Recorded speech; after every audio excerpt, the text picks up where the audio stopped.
जम्मू कश्मीर पर मंथन, क्योंकि हालात बदल रहे हैं। जम्मू कश्मीर में टारगेट किलिंग पर गंभीर केंद्र सरकार ने आज दिल्ली में उच्च स्तरीय बैठक बुलाई है। बैठक के लिए उपराज्यपाल मनोज सिन्हा दिल्ली रवाना हो गए हैं। गृह मंत्री अमित शाह की अध्यक्षता में होने वाली इस बैठक में जम्मू कश्मीर की सुरक्षा स्थिति पर मंथन होगा। घाटी में हिंदुओं और सिखों को निशाना बनाए जाने पर चर्चा के साथ टारगेट किलिंग के जिम्मेदार लोगों पर कड़ी कार्रवाई के लिए रणनीति बनेगी। दोपहर बाद प्रस्तावित बैठक में अल्पसंख्यकों को निशाना बना रहे आतंकियों से निपटने के लिए एलजी प्रशासन की ओर से तैयार की गई रणनीति पर चर्चा करेंगे। गृह मंत्री के गुजरात दौरे से लौटने के तत्काल बाद बैठक बुलाई गई है। इसमें राष्ट्रीय सुरक्षा सलाहकार अजीत डोभाल और गृह सचिव अजय भल्ला के भी उपस्थित होने की उम्मीद है। इसके अलावा खुफिया एजेंसियों और जम्मू कश्मीर प्रशासन के अधिकारी भी इसमें मौजूद रहेंगे। दरअसल गुरुवार को श्रीनगर में स्कूल में घुसकर आतंकियों ने प्रधानाचार्य सुपिंदर कौर और जम्मू निवासी शिक्षक दीपक चंद की हत्या के तत्काल बाद दिल्ली में गृह मंत्री ने राष्ट्रीय सुरक्षा सलाहकार के साथ बैठक कर मंथन किया था। अल्पसंख्यक समुदाय पर हो रहे हमले को रोकने के लिए रोडमैप तैयार किया गया था। बैठक में आतंकियों के नए मॉडल ऑपरेटिंग के बारे में जानकारी दी गई। दरअसल पिछले कुछ दिनों से आतंकी लगातार आम नागरिकों की हत्या कर रहे हैं, जिसके बाद अब केंद्र सरकार आतंकियों को जमीन के नीचे भेजने के लिए ठोस रणनीति तैयार कर रही है।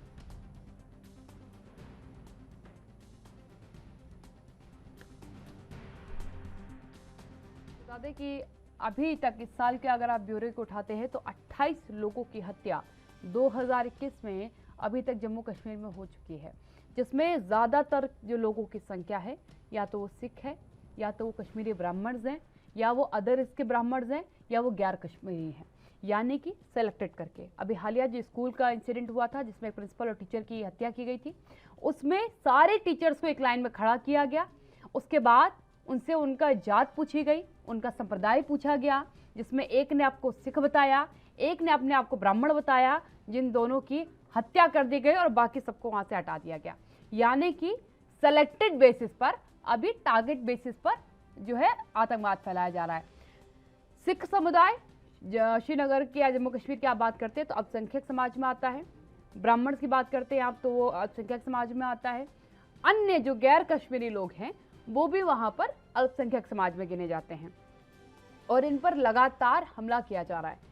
एक्सपर्ट्स मानते हैं, जो डिफेंस एक्सपर्ट्स हैं वो लगातार इस बात को मानते भी हैं कि आतंकवाद की जब कड़ी कमजोर होने लगती है तब वो इस तरीके के छोटे छोटे बनाती है। क्योंकि वैसे तो आतंकवाद का पर्याय बहुत बड़ा होता है, क्योंकि वो बहुत बड़ी तादाद पर जो है हमले करती है और बड़ी तादाद पर लोगों को नुकसान पहुंचाने के, अमन चैन को खराब करने का प्रयास करती है। लेकिन ये जो छोटी मोटी घटनाओं को अंजाम दे करके अपने आप को आश्वस्त कर रही है, तो ये कहीं ना कहीं एक इंडिकेशन आतंकवाद देता है कि उनके पास आतंकियों की संख्या कम है, मौके कम है, समय कम है। समय कम होने के नाते एक छोटी सी रिवॉल्वर को एक आदमी को पकड़ा दिया जाता है, उससे कह दिया जाता है कि उसको टारगेट करके मार देना, वो उसको टारगेट करके मार देता है और वहां से भाग जाता है, क्योंकि आप एकाएक किसी के हाथ में रिवॉल्वर नहीं देख पाते।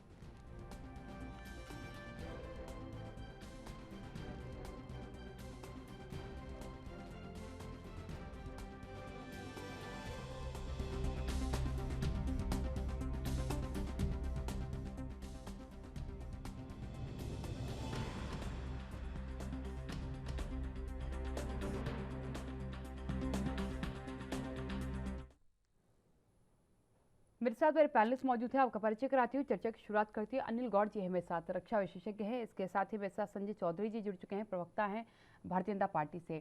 सबसे पहले मैं अनिल गौड़ जी आपके पास आना चाहूंगी, क्योंकि घाटी की तस्वीरें यकीनन बदल रही हैं और ये तस्वीरें एक बार फिर उस दौर को दोहरा रही हैं जो हमने 1990 के दरमियान देखा था। एक बार फिर वही प्रयास कि अल्पसंख्यक समाज को टारगेट किया जाए, जो है पर्टिकुलर चयनित करके किलिंग की जाए, जिससे ये समाज के लोग पर्टिकुलर डर जाएं और एक बार फिर से यहाँ से पलायन करना शुरू कर दें। काव्या जी, ऐसा है, ये बहुत दुखद घटना है और ये आपकी बात बिल्कुल सही है। ये अब टारगेटेड किलिंग्स के ऊपर जो है बात आ गई है। मैं बार बार काफी समय से ये बोल रहा हूँ, गवर्नमेंट को भी बोल रहा हूँ और जब भी कभी मीडिया के चैनलों पे मेरे को मौका मिलता है मैं ये बोल रहा हूँ कि हमें जो है अंडरग्राउंड ओवरग्राउंड वर्कर जो हैं उनके ऊपर गाज गिरानी चाहिए। उनको आइडेंटिफाई करके उनको इमीडिएटली जो है आइसोलेट करके उनको जो है उसके खिलाफ प्रोसीड करना चाहिए। ये जितने ये जो अभी किलिंग हो रही है, देखिए ये सारे के सारे जो हैं ये इनके अंडरग्राउंड ओवरग्राउंड वर्कर्स हैं, ये टेररिस्ट के उन्हीं के हैं, ये हिजबुल मुजाहिदीन के, जमात इस्लामिया के सारे।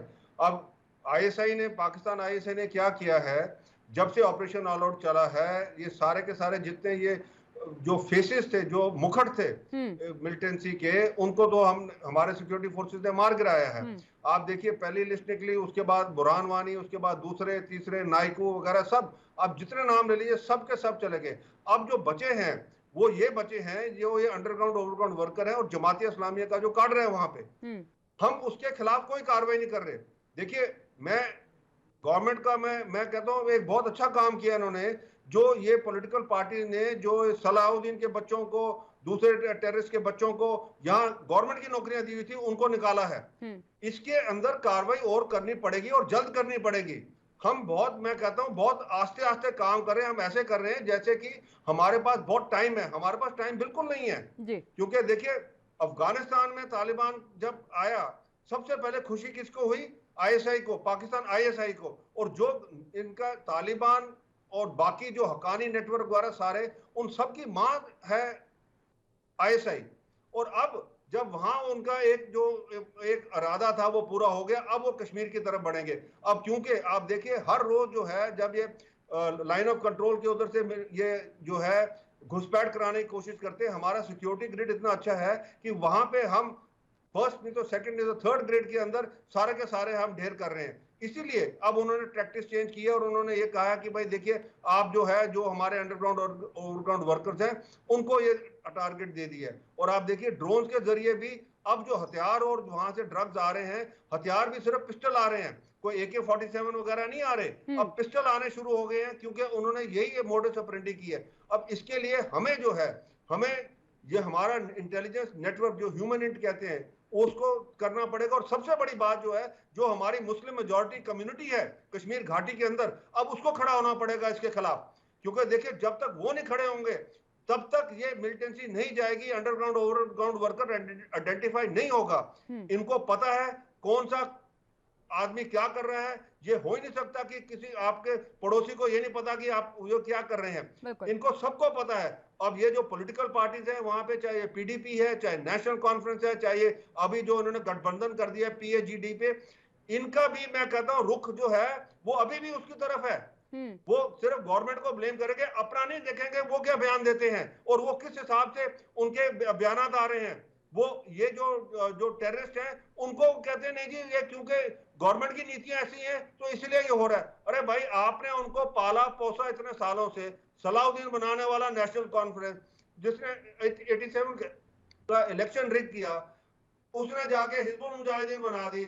इतने सालों 90 से 87 से लेकर 2021 तक आपने इतने कश्मीरी मरवा दिए, अब भी आप उनके गुण गाते हैं। तो ये दिखाता है कि ये जो पॉलिटिकल पार्टीज है कश्मीर घाटी की, चाहे मेरे को कोई संकोच नहीं है इसमें कहने के लिए, चाहे वो PDP है, चाहे नेशनल कॉन्फ्रेंस है, चाहे ये अभी जो ये लोन साहब की जो है, और जो साथ में ये जो PAGD, अब इन्होंने एक गठबंधन बना दिया जिसके अंदर ये कम्युनिस्ट वाले भी हैं। ये सारे के सारे एंटी नेशनल बातें करते हैं। कोई भी इनमें से कसम लेते हैं, ये शपथ लेते हैं जब ये MLA या MP बनते हैं अपने कॉन्स्टिट्यूशन की, पर काम करते हैं, ये बयान देते हैं एंटी नेशनल। अब ये जो लोग हैं इनको भी अपने गिरबान में जाके देखना पड़ेगा कि ये क्या कर रहे हैं। और मुस्लिम मेजॉरिटी कम्युनिटी जो है वहां की, उसको खड़ा होना पड़ेगा अब, क्योंकि अब ये टाइम आ गया उनका खड़े होने का और उसके अंदर शनाख्त करने का कि कौन कौन आदमी ये ओवरग्राउंड अंडरग्राउंड वर्कर है।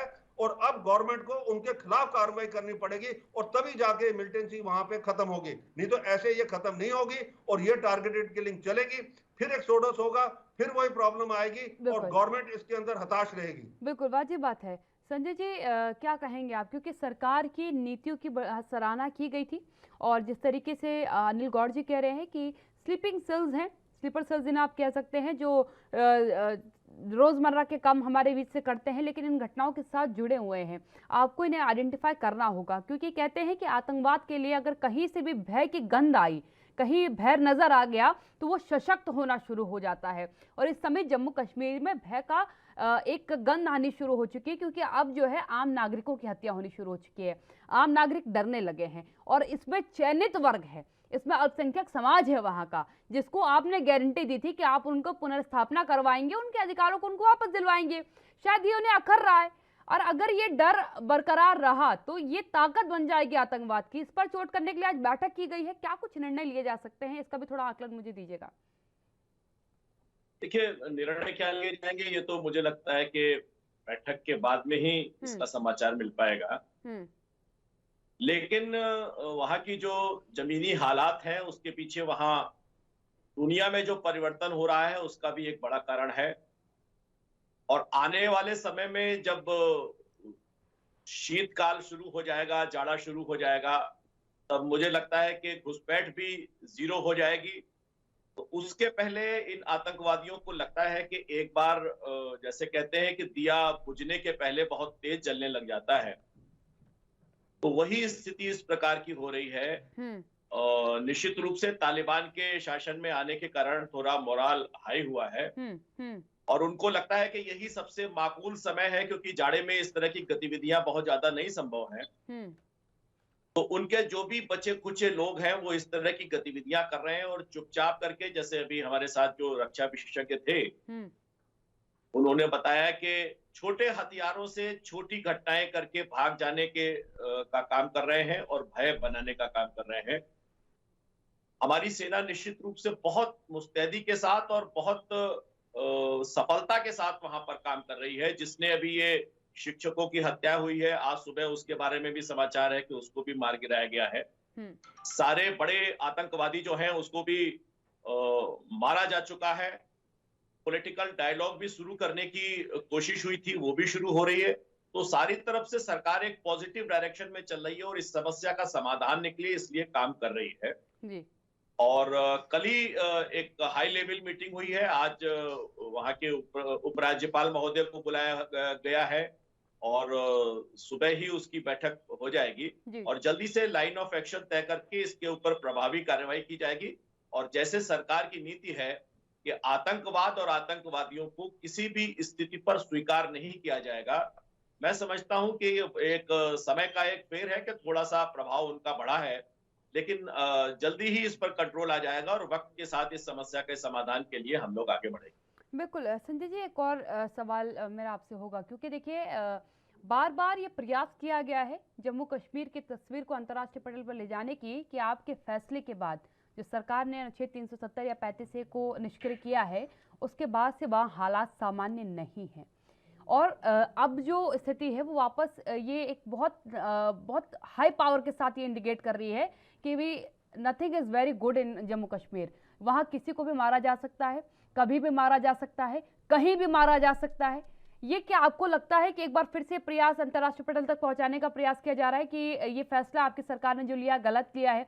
क्योंकि जम्मू कश्मीर के कई राजनीतिक दल दोबारा इंप्लीमेंट करने के बाद भी कह रहे हैं अनुच्छेद 370 को विशेष राज्य के दर्जे की वापस मांग कर रहे हैं। नहीं, देखिए इसके दूसरे भी पहलू हैं। हम लोगों ने 15 अगस्त पर देखा है कि स्वतंत्रता दिवस कितने व्यापक रूप से मनाया गया, जो वहां संभव नहीं हो पाता था। लाल चौक के आसपास की स्थितियां हमें बताती हैं कि हम थोड़े पॉजिटिव डायरेक्शन में रहे थे। आज वहां डल लेक के आसपास टूरिज्म भी बढ़ा है। तो ये जो पॉजिटिविटी हुई है, स्थितियां सामान्य हुई हैं, इसके जो मैसेज जा रहे हैं उस मैसेज को डिरेल करने के लिए इस प्रकार की घटनाएं ऑर्गेनाइज्ड रूप में हो रही हैं। मुझे लगता है कि जो सही डायरेक्शन में सरकार की नीतियों के कारण स्थिति सामान्य हो रही थी, स्कूल भी खुल गए थे, बच्चों का भी स्कूल में आना शुरू हो गया था।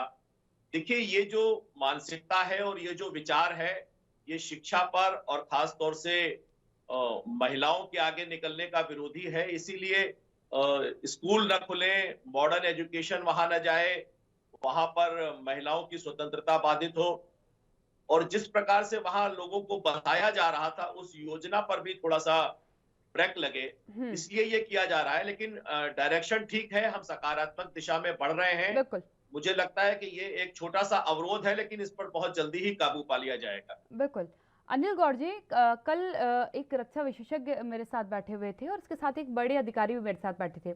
उन्होंने मुझसे कहा कि जब बात आतंकवाद की आप करते हैं, आतंकवाद जब कमज़ोर होने लगता है तब वो छुटपुट घटनाओं पर आता है। उसका कभी भी मोटो जो होता है टारगेट बेस्ड आतंकवाद नहीं होता, वो कभी टारगेट करके जो है किसी की हत्या नहीं करते हैं। अगर वो टारगेट बेस्ड हत्या पर आ चुके हैं, आतंकवाद पर आ चुके हैं और वो छोटे हथियारों का इस्तेमाल कर रहे हैं, तो इसका मतलब समझ जाइए कि अब उनके पास जो उनके गैंग के लोग हैं, जो आतंकवादी हैं, उनकी संख्या कम हो चुकी है, उनके पास हथियारों की तादाद भी कम हो चुकी है।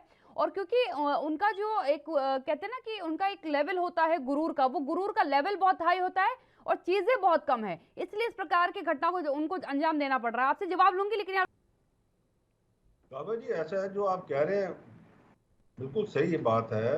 देखिए, अगर आप ओवरऑल सिचुएशन देखें, आर्टिकल 370-35 से जब अबॉर्गेट हुआ, तो जो इनके हुर्रियत का गिलानी था उसने भी बड़ा शोर मचाया कि जी आप देखिए जी सड़कों पे आइए, ये हो गया, वो हो गया, बहुत कुछ हो गया है। पर कोई भी इंसान जो है कश्मीर घाटी के अंदर सड़कों पे नहीं आया जी। अब ऐसा है कि देखिए, कश्मीर घाटी के अंदर आपको एक चीज समझनी चाहिए कि सारे के सारे वहां पे जो है लोग मिलिटेंसी की तरफ नहीं है। बेसिकली ये जो वहाबी इस्लाम है ना, ये जो वहाबी इस्लाम जो आ गया सऊदी अरेबिया वगैरह से, मिडल ईस्ट से, जिसके अंदर ये जिहादी टेंडेंसी है और जिसके अंदर वो जो चीजें हैं इस्लाम के अंदर की, देखिए जी जो काफिर है उसको आप मार दो, उसको आप कर दो, तो वो जो चीज है, वो चीज जो पनप के आई हुई है घाटी के अंदर, उसको हमने खत्म करना है। देखिए, वो चीज जो है अभी तक खत्म नहीं हुई है। पहले घाटी के अंदर कभी नहीं था ये जो सूफीइज्म था घाटी के अंदर, उसके अंदर ये जो वहाबी इस्लाम का कोई जगह ही नहीं थी। पर ये जो अब क्योंकि जैसे जैसे ये मिडल ईस्ट से जो है उधर से और पाकिस्तान आईएसआई की तरफ से एक जोर दिया गया, ये चेन ऑफ थॉट जो है वो बदली गई है। अब आप देखिए, पाकिस्तान के पास, आईएसआई के पास कोई ऐसा तरीका नहीं है कि यहाँ पे कोई घटनाएं करें। पर अब वो यही जो है इनके जो ये सोच के हैं, वो जमाती इस्लामिया के जो हैं, जमात के जो लोग हैं, जिनको ये प्रीवियस गवर्नमेंट्स ने नौकरियां दी हैं, अभी भी वो कई उनके टीचिंग डिपार्टमेंट में हैं। और ये आप बच्चों से भी बयानात आते हैं कि देखिए जी हमें जबरदस्ती उन्होंने कहते हैं टीचर कि आप जाके वहां पत्थर मारो या आप बाहर जाओ। तो ये जो सोच है, हमने उसके खिलाफ अब जो कार्रवाई करनी है, क्योंकि देखिए सिक्योरिटी फोर्सेस जो अपना काम कर रहे हैं वो ठीक कर रहे हैं, पर ये जो टारगेटेड किलिंग है, इसके लिए हमें उनकी आइडेंटिफिकेशन करनी है उन लोगों की। अब बाकी माहौल बहुत अच्छा हो गया है। आप देखिए, जन्माष्टमी का दिन जो कश्मीर घाटी के अंदर मनाया गया, मेरे को उम्मीद नहीं थी, मैं सच बताऊं आपको, मेरे को उम्मीद नहीं थी, क्योंकि मैं ये सारा जो सिलसिला है जम्मू कश्मीर का रहने वाला हूं। मैं इधर कश्मीर घाटी भी कितनी बार गया हूं। मैं 3 साल से मेरे को मेरे दोस्तों ने मना कर दिया था मिलिटेंसी के दौरान कश्मीर घाटी में आने के लिए, क्योंकि मैं आइडेंटिफाइड था।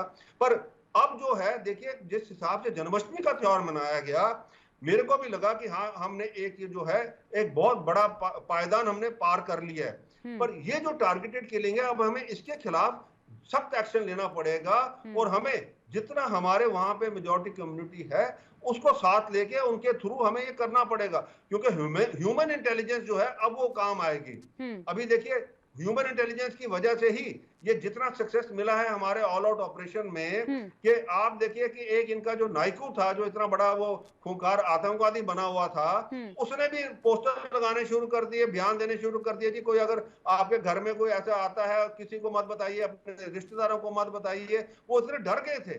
तो हमें वही चीज जो है दोबारा करनी पड़ेगी कि हमें लोगों का साथ लेके इनको आइडेंटिफाई करना पड़ेगा, ताकि ये जो टारगेटेड किलिंग है ये बंद हो। क्योंकि अगर ये टारगेटेड किलिंग चली तो मैं देखिए, आप जितना आप कर लें, चाहे आपने नई इंडस्ट्रियल पॉलिसी ले आई है, चाहे टूरिज्म पॉलिसी ले आई है, सब कुछ ले आया, ये सारा कुछ एकदम बंद हो जाएगा। और अगर वो अब बंद हुआ तो बहुत मुश्किलात होगी जम्मू कश्मीर को वापस ट्रैक पे लाने के लिए। तो मेरी तो यही सलाह है कि आप देखिए, इसको इस हिसाब से लीजिए कि ये एक वेकअप कॉल है। हमारी ह्यूमन इंटेलिजेंस जो है, हमारे जो इंटेलिजेंस एजेंसीज हैं, हमारे जो ह्यूमन, उसको पूरा का पूरा हम उसको लें, और जो हमारे, चाहे वो आप उनको जैसे मर्जी नाम ले, जो मर्जी करें, पर लोगों के साथ लेके उनके थ्रू जो इंफॉर्मेशन लेके इनको जो है, ये जो कार्डर है अभी जो सारा, उसको आप पकड़ें, और ताकि ये जो चीज है एक वंस एंड फॉर ऑल खत्म हो। और दूसरी बात, एक और चीज मैं बताऊं, जितने आपके मस्जिद वहां पे है, जो मौलवी हैं वहां पे, वो क्या पढ़ा रहे हैं बच्चों को, वो क्या बयान देते हैं, उसके ऊपर एक चेक रखिए, क्योंकि वहां पे जितने हैं वो जम्मू कश्मीर के नहीं है, वो सारे यूपी वगैरह से आए हुए हैं, और वो वही ख्यालात देते हैं जो जैसे वहां पे है। आप देखिए, अब तालिबान भी कहता है जी हमने देवबंद जो है हमारा, हमने उसके ख्यालात पे चल रहे हैं। तो ये ख्यालात जो है, हमें अब आइडियोलॉजिकल वॉर करनी है। हमने जो अपने सिक्योरिटी फोर्सेस वाला तो हमने एक पायदान बहुत बड़ा पार कर लिया है, अब हमारे जो वो है ये आइडियोलॉजिकल और ये जो वॉर है ये उसके साथ है। बिल्कुल। संजय जी के पास मैं जाना चाहूंगी। संजय जी कहते हैं कि आतंकवाद से लड़ने के लिए अगर कोई सबसे बड़ा हथियार हमारे पास है तो वो एक विकास है और दूसरी शिक्षा है, क्योंकि इन्हीं दोनों की कमी से जो नौजवान होते हैं उनको बरगलाया जाता है। अब सरकार इन दोनों ही मुद्दों पर गहनता से काम कर रही है। जम्मू कश्मीर में इंडस्ट्रीज लगाई जा रही है। अभी हाल ही में सेना की भर्ती हुई थी, उस भर्ती में वहाँ के युवाओं ने, चाहे लड़कियां हो चाहे लड़के हो, बढ़ चढ़कर हिस्सेदारी ली थी। इसका मतलब सीधा था कि कुछ कमियां आज तक की सरकारों ने जम्मू कश्मीर में रखी, इसलिए उसके हालात वैसे थे। अब हालात परिवर्तित हो रहे हैं, इनको और तेजी से बढ़ाने की जरूरत है ताकि वहां लोग आतंकवाद को से बिल्कुल तौबा कर दें, क्योंकि अभी जो थोड़ी बहुत छिटपुट घटनाएं सामने आ रही है उसमें कहीं ना कहीं कुछ ना कुछ स्थानीय लोग जरूर होंगे जो साथ दे रहे हैं। जैसा अभी अनिल गौड़ जी ने कहा कि उन पर भी हमें नजर रखनी होगी कि क्या सिखाया जा रहा है बच्चों को, क्या पढ़ाया जा रहा है, क्या समझाया जा रहा है, उनका ब्रेन वॉश कौन कर रहा है। नहीं, मैं गौड़ साहब ने जो बात की उनसे मैं सहमत हूँ। सरकार का जो लाइन ऑफ एक्शन है वो एकदम ठीक है। देखिए, विकास ही पर काम नहीं हुआ, वहां के लोकल बॉडी का इलेक्शन भी हुआ जिसमें लोगों ने भागीदारी की थी। जब एक सही रास्ते पर सरकार निर्णायक दिशा में बढ़ रही है तो जैसे गौड़ साहब कह रहे थे कि ये एक आइडियोलॉजिकल वार भी है जी। जो वहाबी स्कूल ऑफ थॉट है, तो उसके अगेंस्ट भी लड़ने के लिए और उसके अगेंस्ट भी लोगों का माइंड वॉश करने के लिए, उनकी मनोस्थिति को बदलने के लिए भी एक साइकोलॉजिकल कोई ऐसा अभियान भी चलाए जाने की आवश्यकता है। इसमें मैं बिल्कुल आपसे सहमत हूँ। कभी कभी क्या होता है कि सही दिशा पर अगर कोई अभियान जा रहा है और उसको सफलता मिल रही है तो विरोधियों की एक ऐसी इच्छा होती है कि इसको किसी तरह से डिरेल किया जाए। तो मुझे लगता है कि सही रास्ते पर, सही दिशा में और सही गति से सरकार बढ़ रही है। सेना का भी इसमें बहुत निर्णायक भूमिका है और उसने भी बड़ा प्रशंसनीय काम किया है। तो इससे डिरेल होने की जरूरत नहीं है, इसको थोड़ी स्पीड बढ़ाने की जरूरत है। और मुझे लगता है कि चूंकि संजय जी, मुझे उम्मीद थोड़ी कम है कि भाजपा की सरकार राष्ट्र के मुद्दों पर डिरेल हो पाए। भाजपा की सरकार राष्ट्रव्यापी मुद्दों पर डिरेल हो पाई, मुझे बहुत कम लगता है, क्योंकि डिरेल करने का प्रयास तो आपको अनुच्छेद 370 के समय भी किया गया था, जब महबूब मुफ्ती ने आपसे कहा था कि आप बारूद से खेल रहे हैं, बारूद में आग लगाने का प्रयास कर रहे हैं, अगर बारूद से छेड़ेंगे तो खुद जल के खाक हो जाएंगे, जम्मू कश्मीर में कोई झंडा उठाने वाला हाथ नहीं बचेगा। उसके बाद हमने देखा कि बुरहान वानी के पिताजी खुद जो है लाल चौक पर, जिस लाल चौक पर पहुंच जाना मौत की सजा का फरमान हो जाया करता था, वहां पर झंडा लहराया गया। तो अगर आप ये मुझसे कह रहे हैं कि कोई डिरेल करने का प्रयास भारतीय जनता पार्टी को खासकर राष्ट्रव्यापी मुद्दों पर करेगा, तो मुझे थोड़ा सा संशय जरूर होता है। नहीं, काव्या जी, मेरा ये मतलब है कि देखिए, जिस प्रकार की मीडिया रिपोर्ट्स आती हैं, हाँ जी, उसका असर सोसाइटी पर पड़ता है। बिल्कुल। तो मुझे लगता है कि सरकार पॉजिटिव डायरेक्शन में और एकदम राइट डायरेक्शन में बढ़ रही है, जिसका आउटपुट हमें मिल रहा है और आउटपुट बहुत अच्छा है। जैसे हमारे सैन्य अधिकारी बता रहे थे कि, और हम सब ने भी देखा है कि जिस प्रकार से जन्माष्टमी और स्वाधीनता दिवस पर लोगों की भागीदारी हुई है, वो अपने आप में विस्मयकारी थी। बिल्कुल, बिल्कुल। अभी मैं एक बड़े सेलिब्रिटी को देख रहा था, वो डल लेक के पास जो लेजर शो हो रहा था उसमें वो लाइव कर रहे थे, दुनिया को दिखा रहे थे कि वहां ऐसा हो रहा है।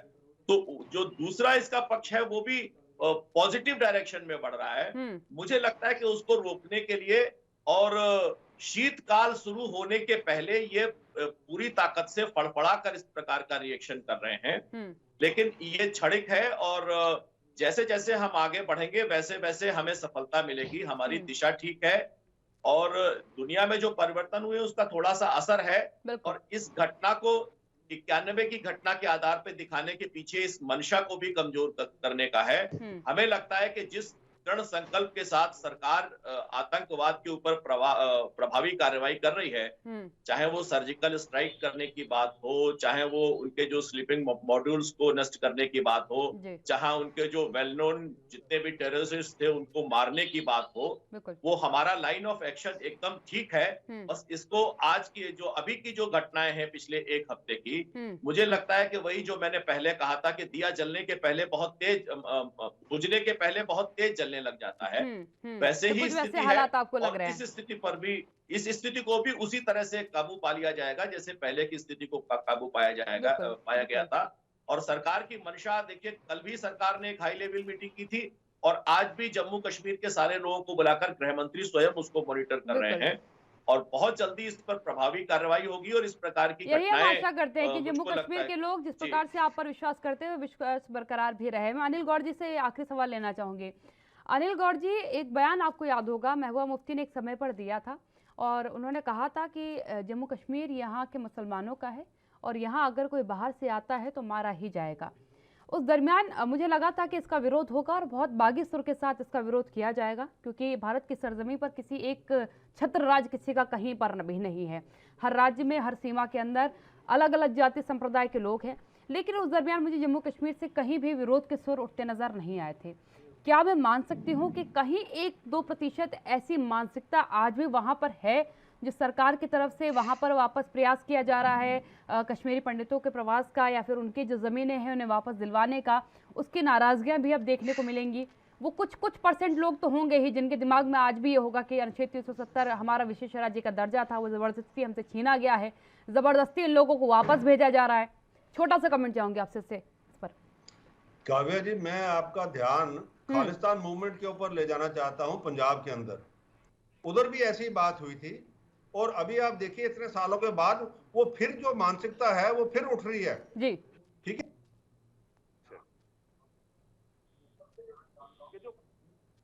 ये मानसिकता एक आइडियोलॉजिकल वॉर है।